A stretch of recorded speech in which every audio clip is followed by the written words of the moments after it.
Ustadz, lah sekarang yang di alam barzah ngapain? Yang di alam barzah ini sekarang kita harus paham, alam yang dilewati manusia itu 4. Ada alam janin, ada alam dunia, ada alam barzah, dan ada alam akhirat. Nah sekarang yang di alam barzah ngapain Ustaz? Di alam barzah itu 2. Kalau tidak mendapatkan naim, dia mendapatkan adab. Kalau tidak mendapatkan kenikmatan, maka dia mendapatkan adab.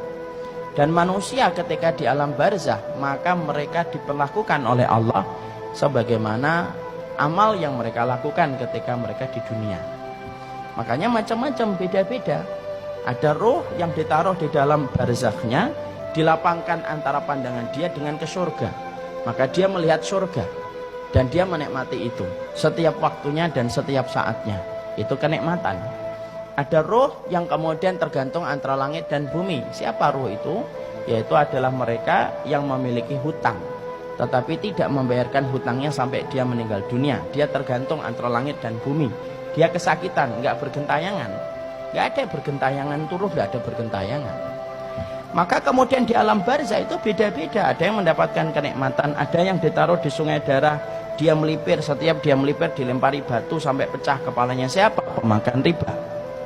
Ada yang kemudian ditaruh di tanur. Tanur itu periuk, masuknya kecil, kemudian bawahnya gede. Untuk siapa? Mereka para pezina yang tidak bertobat sampai kemudian mereka mati dengan zina yang mereka kerjakan. Dididihkan oleh Allah setiap waktunya. Makanya zina itu urusan gede, itu zina. Urusan yang tidak bisa dipandang remeh itu urusan zina. Maka dipanaskan. Ada roh yang kemudian di dalam tembolok burung-burung hijau menikmati surga, masuk ke surga di tembolok burung hijau, kemudian makan yang di surga, kemudian rumahnya di bawah arsy-Nya Allah. Siapa itu? Darahnya para syuhada. Beda-beda. Ada roh yang kemudian mati bunuh diri terus. Kalau dia bunuh dirinya dengan gini, ya dia gini terus. Siapa itu? Orang yang matinya bunuh diri. Kalau ada orang yang kemudian matinya minum baygon, ya di dalam kuburnya minum baygon terus. Dan tidak usah tanya, baygonnya dari mana Ustaz? Saya juga nggak ngerti.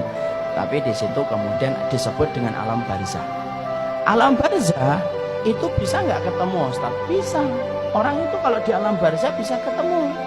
Makanya perhatikan ketika Nabi lemah di atas pangkuan Aisyah radhiyallahu anha, maka Nabi mengatakan ila rafiqil a'la, ke teman-teman saya yang berada di tempat yang tinggi. Siapa itu? Musa, Ibrahim, Harun, Ismail.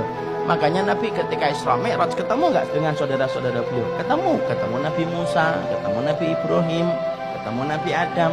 Berarti dari dalil itu alam barzah itu mempertemukan ruh selama mereka mendapatkan kenikmatan kubur. Keluarga kita ketemu dengan keluarganya selama mereka sama-sama mendapatkan kenikmatan kubur. Jadi maaf, kalau orang tua kita, bapak kita meninggalnya di Aceh, ibu kita meninggalnya di timur-timur, selama mereka sama-sama mendapatkan kenikmatan kubur, maka mereka ketemu. Karena alam barzah itu tidak sendirian. Alam barzah itu mempertemukan dengan saudara-saudaranya.